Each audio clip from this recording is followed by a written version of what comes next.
Tonight, a special edition of Charlie Rose.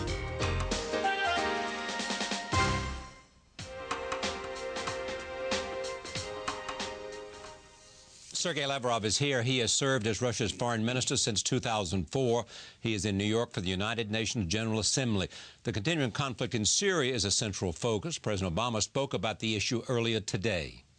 In Syria, the future must not belong to a dictator who massacres his people. If there is a cause that cries out for protest in the world today, peaceful protest, it is a regime that tortures children and shoots rockets at apartment buildings.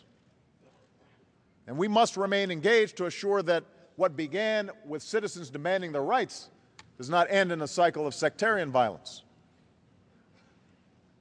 Together we must stand with those Syrians who believe in a different vision, a Syria that is united and inclusive, where children don't need to fear their own government, and all Syrians have a say in how they're governed, Sunnis and Alawites, Kurds and Christians.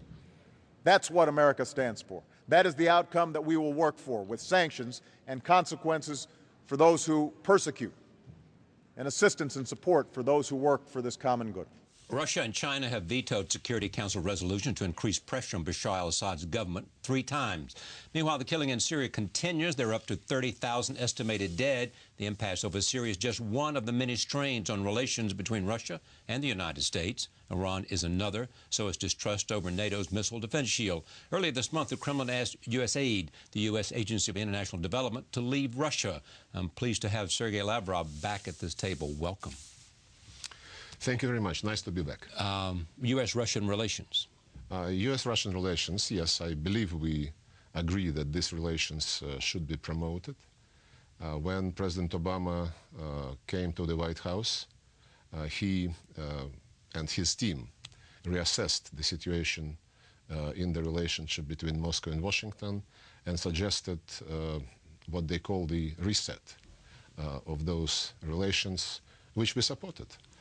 And I believe that since then we have been having understanding between us, between Moscow and Washington, that the real mutually beneficial partnership in the interest of the Russian and American peoples and in the interest of international relations, given the importance of the 2 countries, can be based on equal, mutually respectful, mutually beneficial relationship. And on that road we achieved quite a lot. I would be incomplete if I don't mention that there are problems. Of course, you mentioned one of them, missile defense.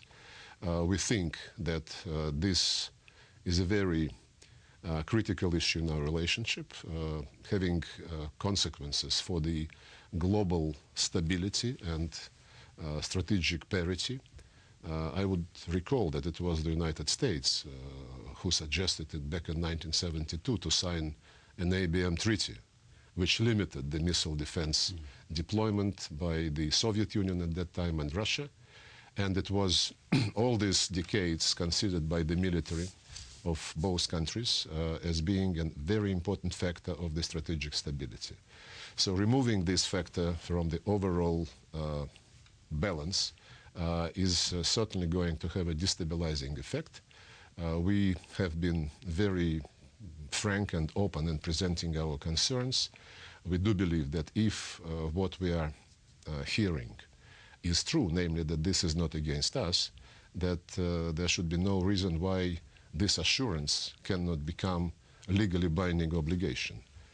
And we still have some time. We do believe, our experts believe, on the basis of scientific analysis, that at the latest stages of this 4-phased approach, there would be risks for the Russian strategic arsenals, and through that, to the strategic stability in the global context. We still have time. It is not unlimited, but we are open for continuing these discussions, and of course, President Putin confirmed this to President Obama. Another area of irritation, I would say, is the civil society in Russia.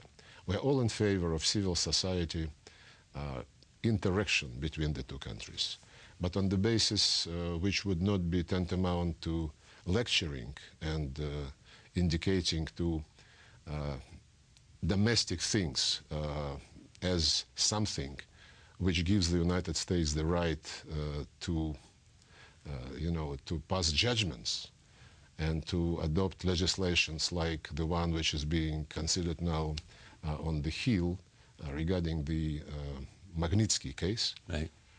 This would be certainly something which will be detrimental to our relationship. The attempts to interfere into legal procedures of other countries are not really welcomed by normal states and normal governments, and this is absolutely the case between Russia and the United States. We are all in favor of continuing our dialogue on the human rights, especially since we do have some complaints about treatment of Russians by the American authorities. I mentioned the adopted children. There were cases when Russians were literally kidnapped for being accused of something which they never did, only for intentions, and intentions having been provoked by the FBI agents, like it was the case in Liberia with the gentleman called Yaroshenko, or with Mr. Boot, who was extradited from Thailand in spite of the fact that the Thai court ruled against extradition. Yes. And he was He's an arms dealer. Extradited for... That we're referring to the man who was accused of being an arms dealer? Yeah, that's exactly the gentleman, and he was approached by undercover agents, and he was provoked into giving his agreement, his intention to provide some transportation services. And they both got huge sentences, while the people who murdered the Russian kids in the families who adopted them basically get out without any real punishment. But having said this, I do believe that there are always problems between any two countries, especially such big countries as the United States and the Russian Federation. And I would end by quoting a statement by the Russian foreign minister, who was, at that time they were called chancellors, Mr. Gorchakov, the longest-serving minister of the Russian Empire, who said once, Russia and the United States, if only because of their geographical location, are called upon to show natural solidarity of interests and sympathies, to which they have repeatedly committed themselves. All right, there's much to talk about there, but let me talk about where there seems to be differences. There's much conversation, obviously, at this UN session about Syria.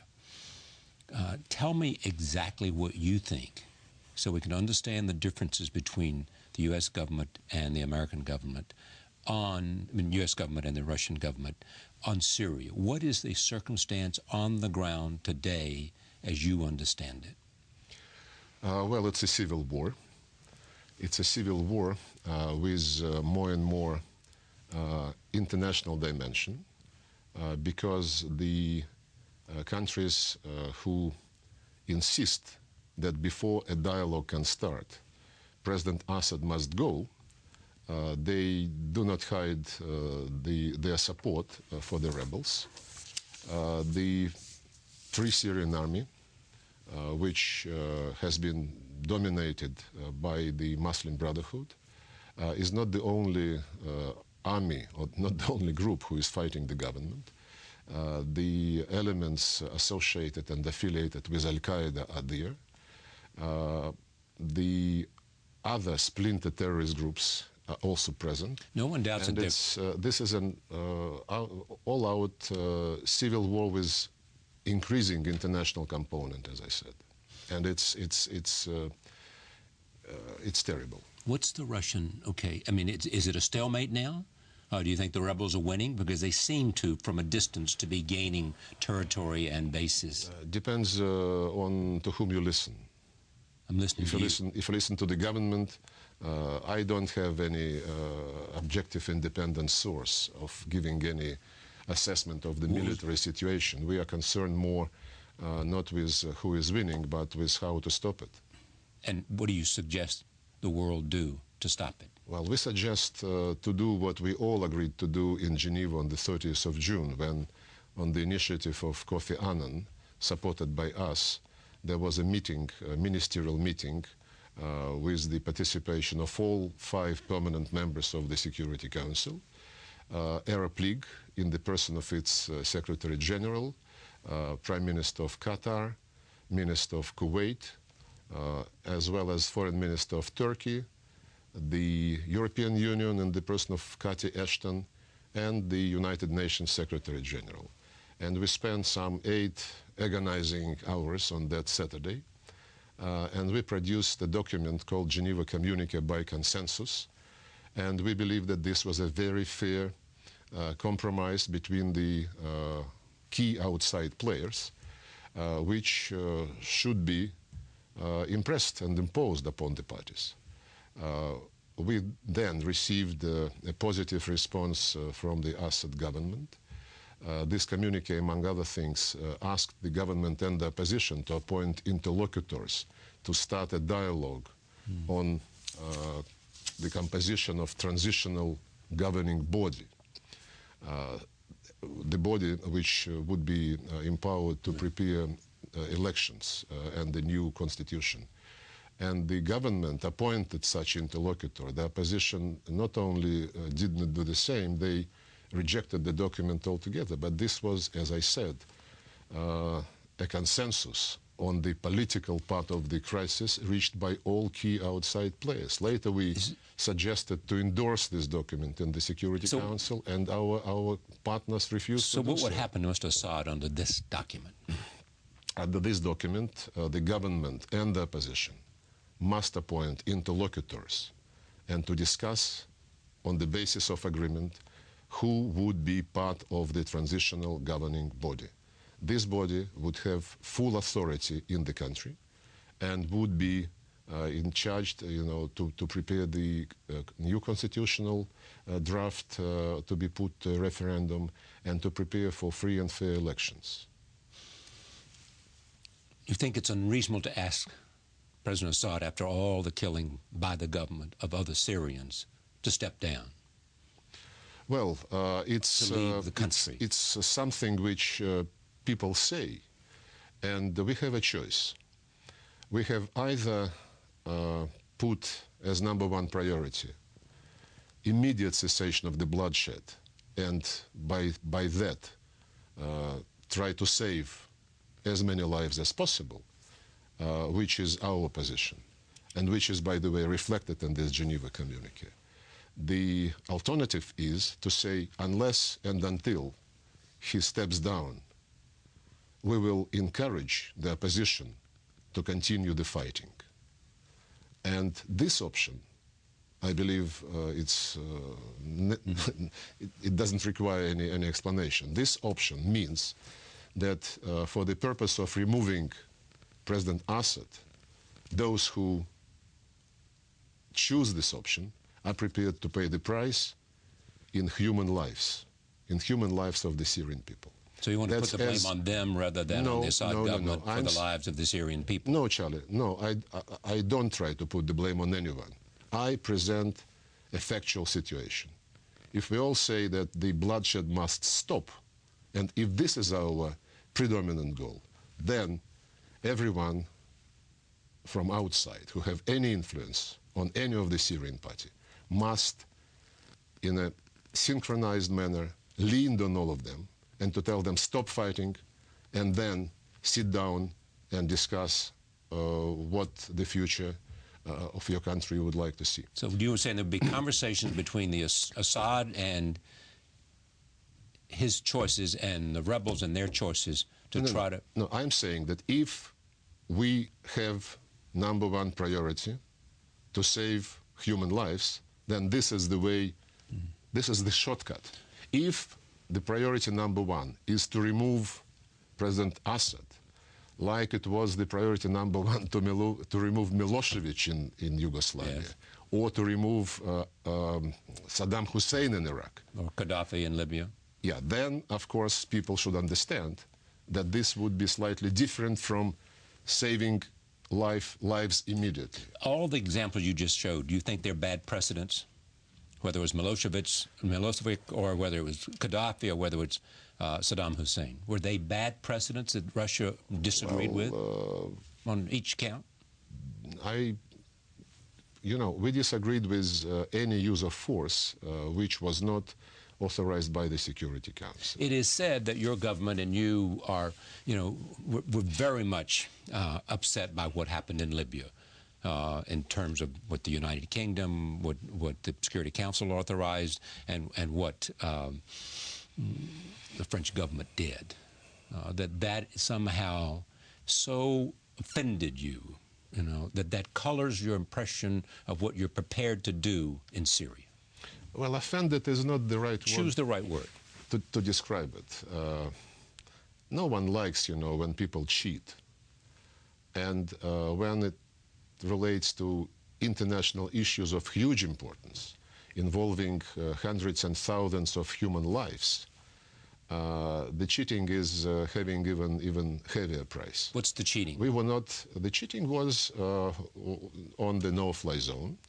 The no-fly zone, this notion, when it was first introduced during the Iraqi crisis, the explanation given at that time was that the no-fly zone means that Saddam Hussein does not have the right to move his Air Force and any other aircraft, and that the Iraqi airspace would be patrolled by the coalition which was authorized by the Security Council, and that the only case when the fire could be opened was when Saddam Hussein actually flies his planes, or when a coalition patrolling the Iraqi airspace is locked by his radar.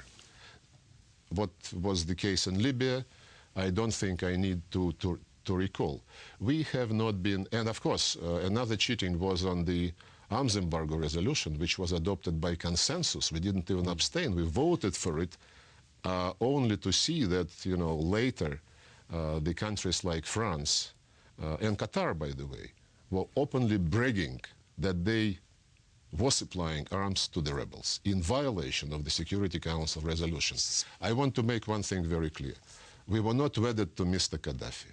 We are not wedded to Mr. Assad. He was educated not in the Russian Federation. He was educated in Europe.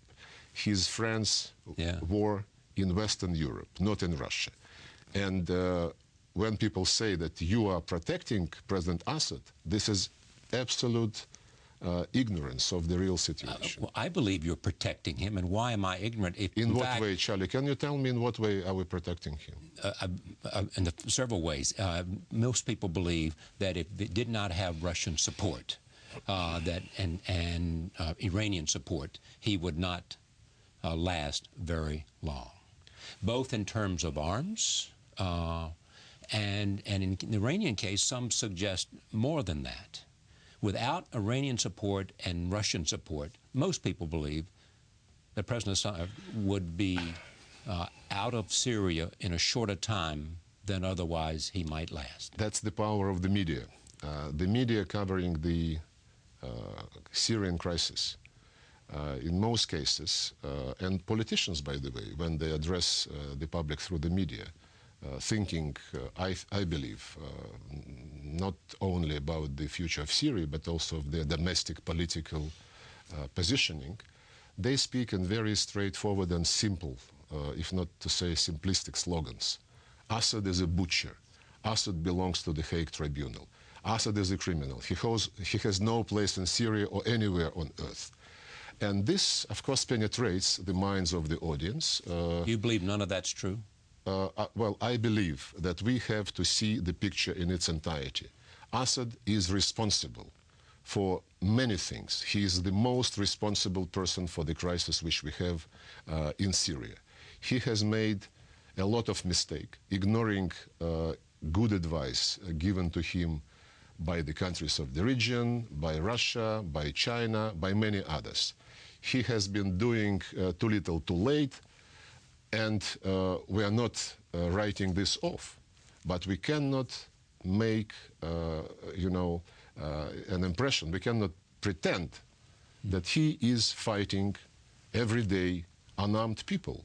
The armed opposition started, I think, in May 2011, and there was still time, to deal. And we have been calling upon him and upon the opposition, because we are meeting with all opposition groups, not only outside Syria, but with those who are positioned inside Syria. And we have been pushing them in the same direction. But when we tell our opposition partners, Syrian opposition representatives, that we believe that you should forget now about, who is more important in the opposition movement, you should forget about your personal hatred, why don't you think about your people, why don't you stop fighting? And they have been telling us in response, but other foreign partners of ours, they give us a different advice. They tell us, keep fighting until the end, raise your voice saying that Russia must topple Assad, and you will prevail. Tell me, when people say, by the way, on the issue of arms, we have fulfilled the contracts signed long ago, some of them related to the repairs and servicing of the equipment sold to Syria by the Soviet Union still. But are you suggesting there have been no arms that were not part of an old contract? Is that what you're saying? No, and we have not signed any new contract since this crisis started.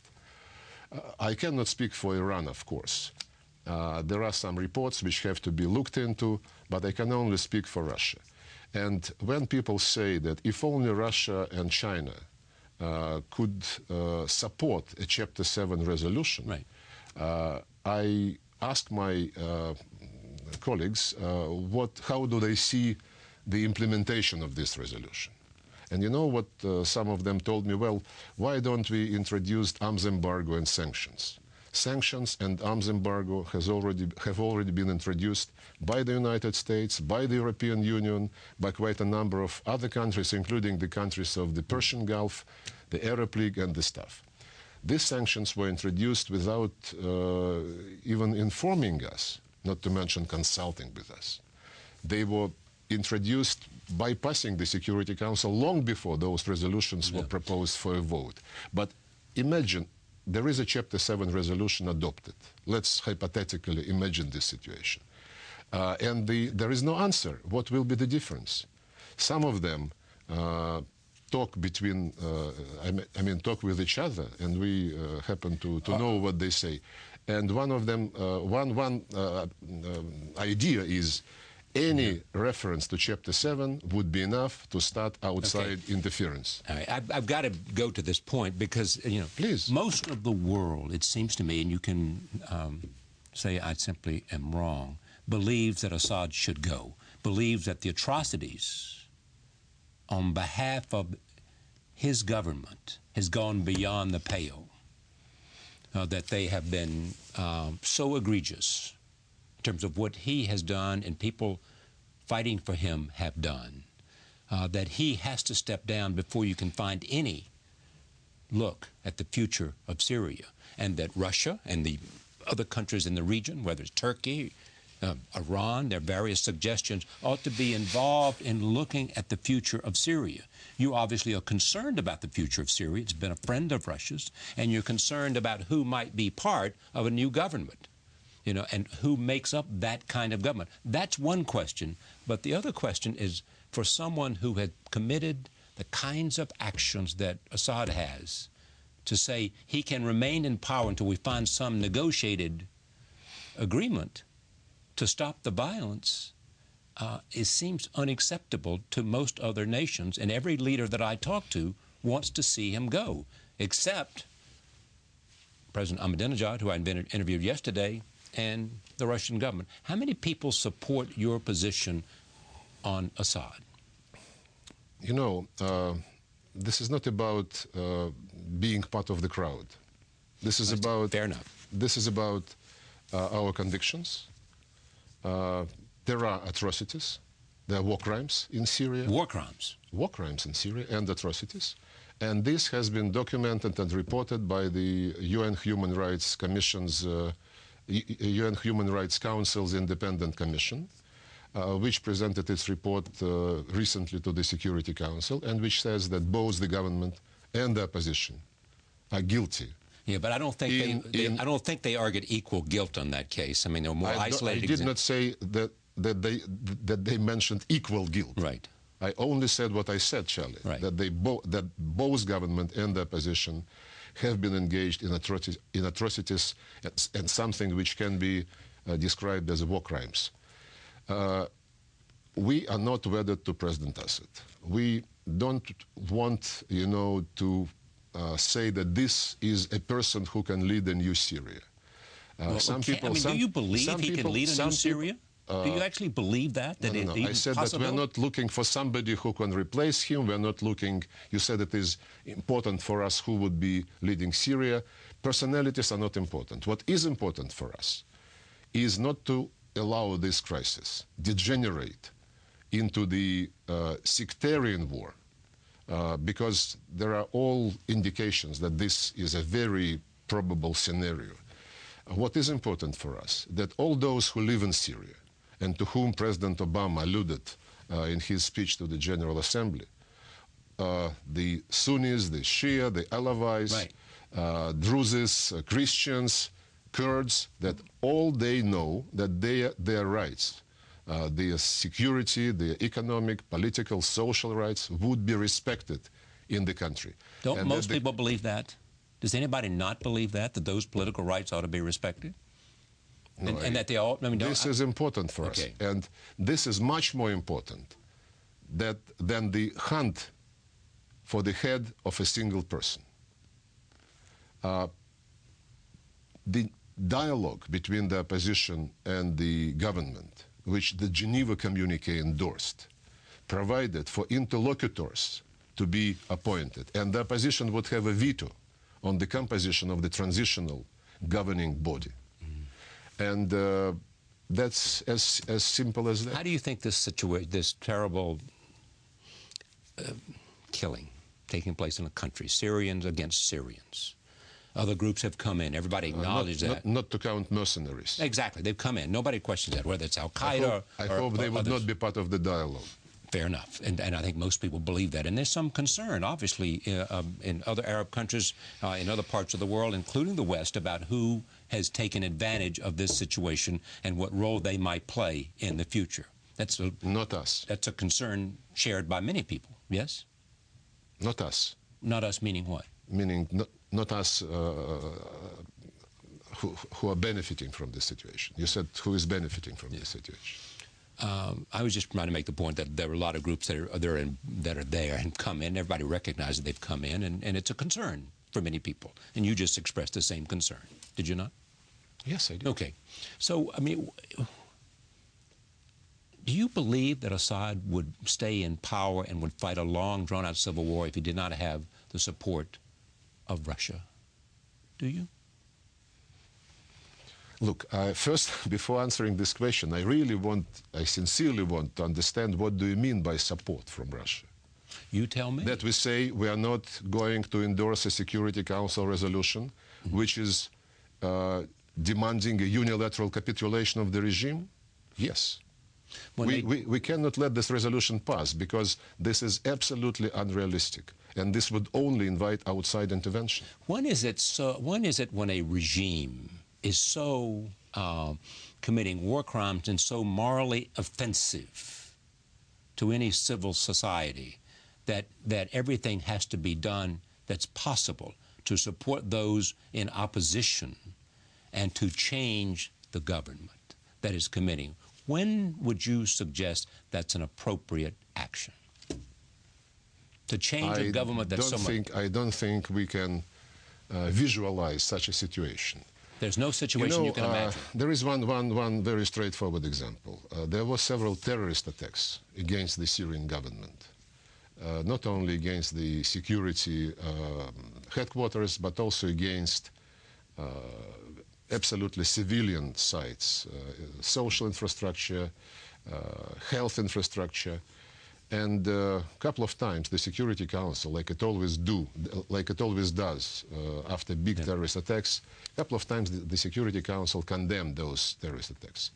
As of a few months ago, our colleagues, including the United States delegation in the Security Council, started refusing to condemn terrorist attacks against the Syrian government and administrative sites. And the reason given to us was that exactly what you said.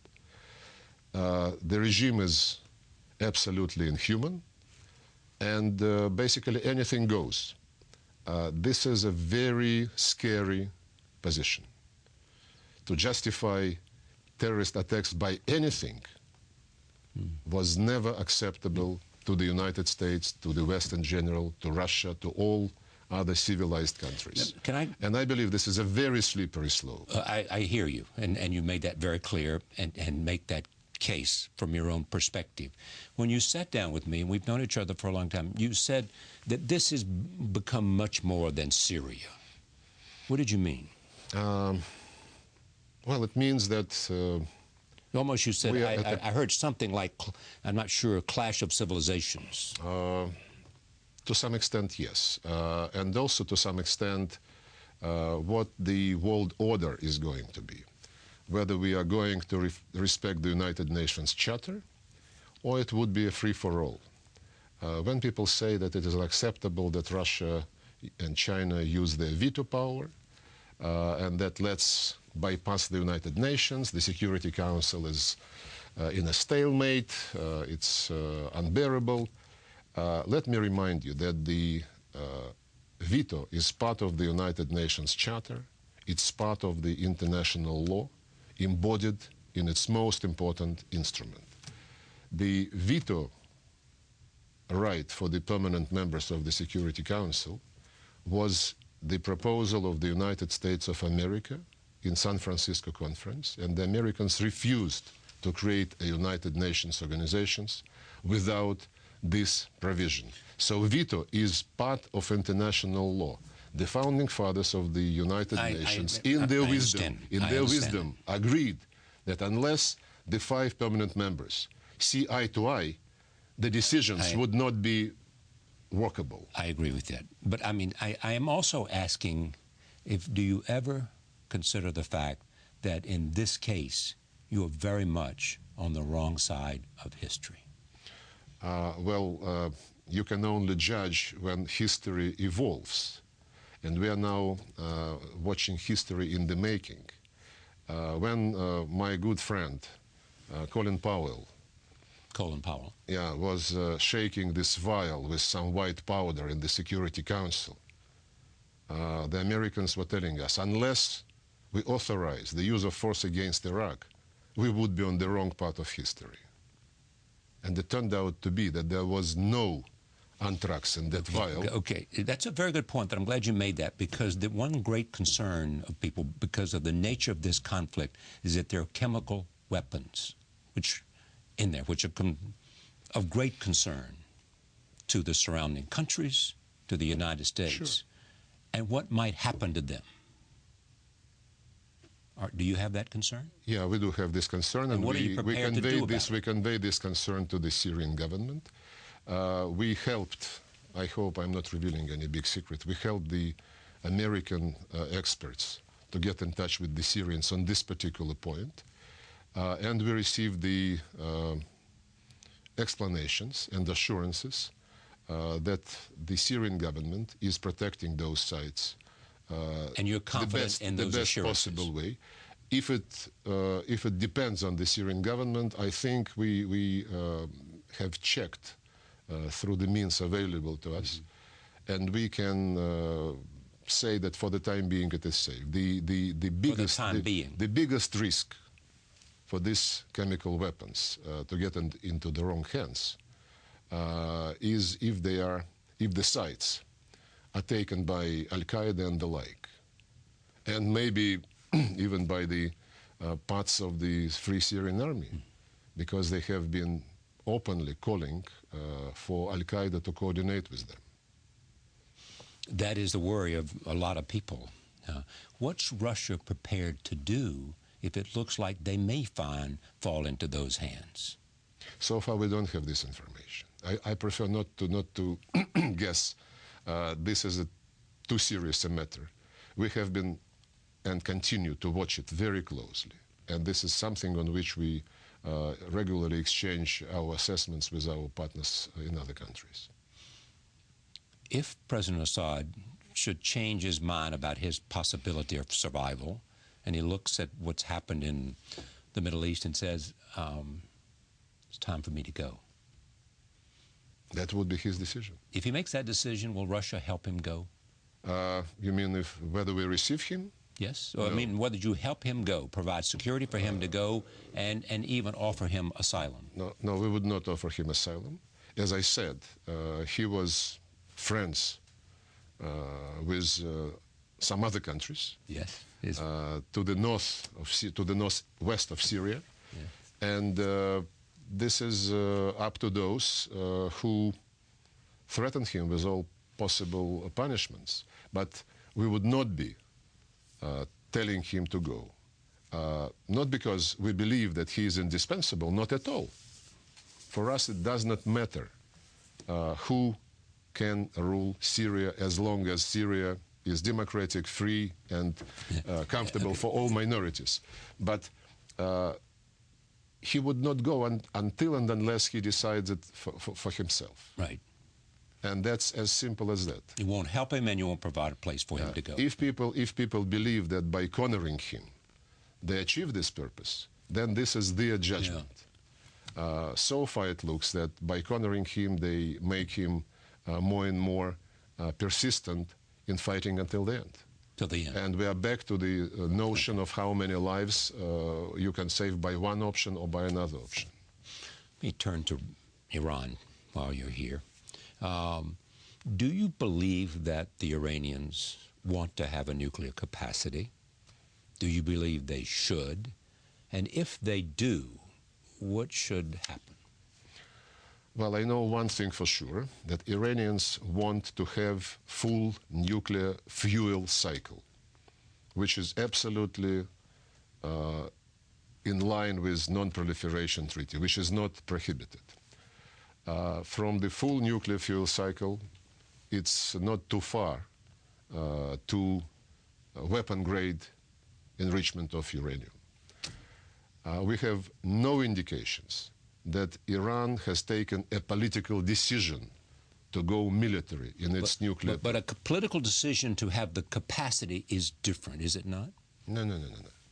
You can't make that distinction? As I said, they do not hide, they make it public, and IAEA knows this, that they want to have full nuclear fuel cycle, which is allowed and which is absolutely legal under the non-proliferation treaty. Do you believe they want enough enriched uranium that they can make a nuclear-grade weapon if, in fact, they have enough enriched fuel and they can and have the technology and the means to do it, but have not done it? As I said, let me finish, continue. From this stage of having full nuclear fuel cycle technology to the stage of producing weapon-grade uranium, right. There is not a very long road. I am not an expert. I don't know how long it is, but probably a year or so, maybe more.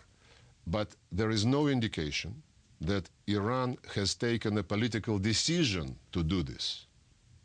And there is no indication that they started doing this.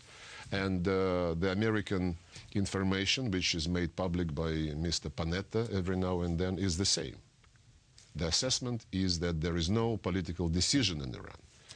So if people believe that the more you provoke Iran, the sooner Iran would take this decision, then I think that this is a very dangerous path. We are categorically against violation of the non-proliferation regime. We are against Iran or any other country getting nuclear weapons. But to get there, to this goal of non-proliferation of nuclear weapons, we all need to rely on reasonable approaches. Because if isolation is the slogan of the day, more and more sanctions, threats to bomb Iran, and God forbid, if this happens, what will suffer immediately is cooperation between Iran and International Atomic Energy Agency, which for the time being is monitoring under its control all declared nuclear sites in Iran, which for the time being reports that they did not discover any indications that Iran has any military dimension in the nuclear program, which of course also reports that it cannot make a 100% guarantee statement that Iran does not have something which they don't know. And that's exactly what we believe must be the focus of international efforts. Make sure that Iran satisfies the agency with the questions agency still has vis-a-vis Iranian nuclear program. And that's the position of do you the believe 5 they have plus so 1. far? Do you believe that so far that the Iranian government, in terms of the IAEA, has been transparent and has been forthcoming and has done everything that it can to prove to them that it has no intent? As far as the nuclear sites are concerned, as far as Iran's legal obligations under non-proliferation treaty are concerned, Iran is cooperating with the agency, and the agency confirms this in its reports. Iran is not a regular member of NPT because there was a hidden program which was discovered some time ago, and which is the subject of the agency work in Iran to clarify exactly what you're asking, Charlie, whether there is something the agency does not know which might relate to Iranian plans to have military dimension in their nuclear program. There is a list of questions formulated by the agency, and it is the position of the 5 plus 1, P5 plus Germany, that Iran must satisfy the agency on those issues. But my point is that by threatening and sanctioning again and again, we are not making Iran more cooperative. Iranians, how would you change whenever look, you don't change only behavior. Iran, you change behavior of everybody. Because if you stick to the threats and sanctions, and we go to Iran and say you must cooperate with the agency, because if you do if you close all these issues, this is what 5 plus 1 told you. When you satisfy everyone through the agency that you don't have any military dimension in your nuclear program, you would enjoy the rights of any NPT member. But in response to this, that's important, Charlie, about the persuasion. Iran told us, look, we don't believe that the West would ever deliver on this deal, which the West itself proposed to us. We believe that the West is about the regime change, that these permanent sanctions, which have been tighter and tighter, and by the way, sanctions are becoming exterritorial, also touching upon the interest of companies of those countries who faithfully implement the Security Council resolutions, but do not implement, naturally, unilateral sanctions. So Iran is convinced. At least they tell us. Maybe they have, you know, some other thoughts. But what they tell us is that the West is not sincere. They are against our regime. And of course, Iranians are making very, I would say, unacceptable statements about Israel. Just unacceptable when they want to wipe them off the face of the earth? And that's unacceptable. Yeah. Let me just ask you this. But my point is to end with Iran, that if we want to resolve the issue, we really have to engage Iran, like we must engage Iran on Syria. And I fully support the initiative of President Morsi. Right. You know, this quoted Egypt, Saudi Arabia, last night, Turkey. the quartet, he wants to see that. Yes, but to, you know, isolate Iran. When we wanted to invite Iran to Geneva, to this action group meeting, the Americans said, no, we cannot deal with Iran. But with all respect. Okay, let me ask you this. Charlie, one thing, it's important. With all respect, when Americans needed Iranian assistance on security situation in Iraq, the Americans did not hesitate to sit down and deal with Iranians. So I believe that the security situation in Syria is no less important and is no less dangerous than the one which prevailed in Iraq at that time. But let so me just... Iran must be engaged. Iran has its own legitimate security concerns. Don't you believe that the President of the United States, I mean, that part of what he tried to do at the beginning of his administration, this president, was to engage Iran? Yes, and we supported this strongly. And it was not successful. Okay, it was not, and we said to Iranians that this was a mistake. We believe that this should have been grabbed, but we still have the common position of the 5+1. But let me ask you this, too, and while we talk about this, because this is sort of at the heart of the fear, I think. It is that while you and your government and most government do not believe, would not like to see Iran have nuclear weapons. You've said that here at this table. Not like is to put it very mildly. Exactly. Would think it would be a great threat. Well, we think any violation of NPT treaty would be a great threat. Okay.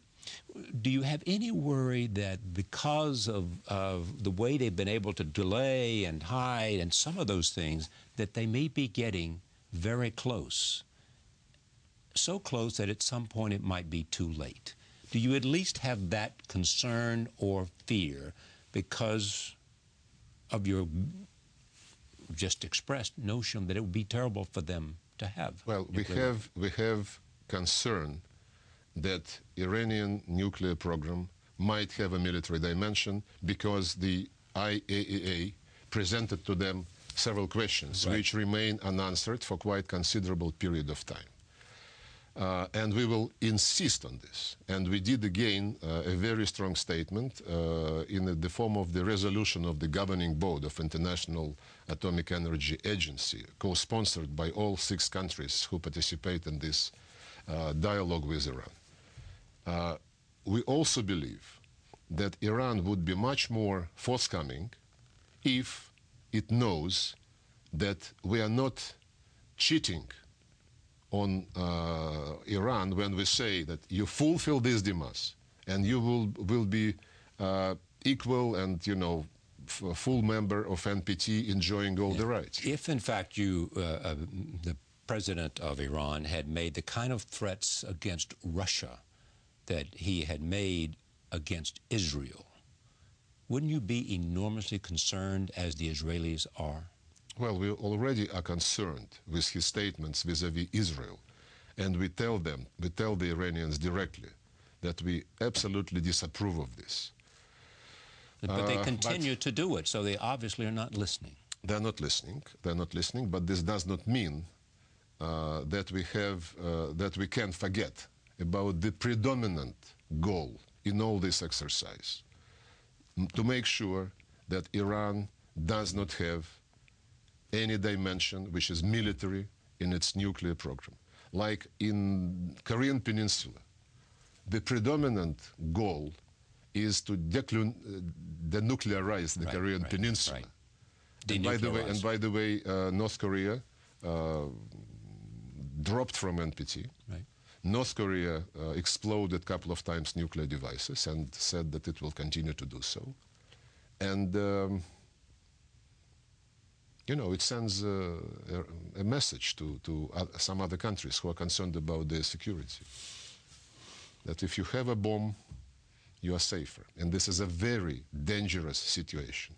So we really have to be consistent in what we do, whether in promoting democratic revolutions in the Middle East, whether to safeguard the non-proliferation regime, or whether resolving any other conflict.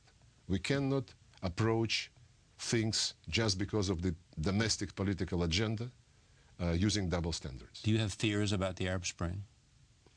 Well, I think we are now in the Arab autumn. And, okay, do you have fears about the Arab autumn and where you think it's going? Well, I hope it is not going to the nuclear winter. What would lead it to the nuclear winter? Iran getting a nuclear weapon, which is not an Arab country? What would lead to the nuclear winter? Well, this was a figure of speech, of course. Okay, but you nuclear winter was the devastation of a nuclear attack. You should take it very seriously that more and more countries are thinking of buying security guarantees by way of going nuclear. It is a very dangerous thing. And threats, isolations, policies, they only fuel these concerns. And we have really to think about the overall security landscape, not only in the Middle East, in many other parts of the world. And when these most important global issues, which will, have consequences for many of us, are becoming hostages to one or another political campaign, it's really very sad, very saddening. I genuinely mean this. I hope we can continue this dialogue because I think it's important. You're very busy. I thank you whenever you come by. What's interesting is, your expressions of you have said to the Iranians about Israel, and therefore one would hope that there would be more of a possibility for the United States and Russia and China to be on the same page, because the issues that you have talked about are of that magnitude that it demands that kind of thing. Not only that, but also regional powers in any of the places that are near kindling temperature. Well, thank you very much. And I do believe that we have to think about the common response to common threats. We have to think about countering terrorism, nuclear proliferation of other weapons of mass destruction, and countering extremism, which is growing and which is fueling terrorist activities. I believe that probably the single most important contribution to countering these extremist trends would be resolution of the Palestinian issue. Unfortunately, because of all these vivid pictures of the Arab Spring and the Arab Summer and now Arab Autumn, the Palestinian issue is put to the back burner, if not even farther. And this is wrong. We have to understand that extremists recruit young people using as one of the arguments I agree. the Palestinian tragedy. What you have just said, clearly there are a lot of governments that are concerned there's been no progress on the settlement of the relationship between Israel and the Palestinians, the Israelis and the Palestinians. On the other hand, there are others would argue, based on what you just said, that there might very well be extremism even if they settled the Israeli-Palestinian conflict.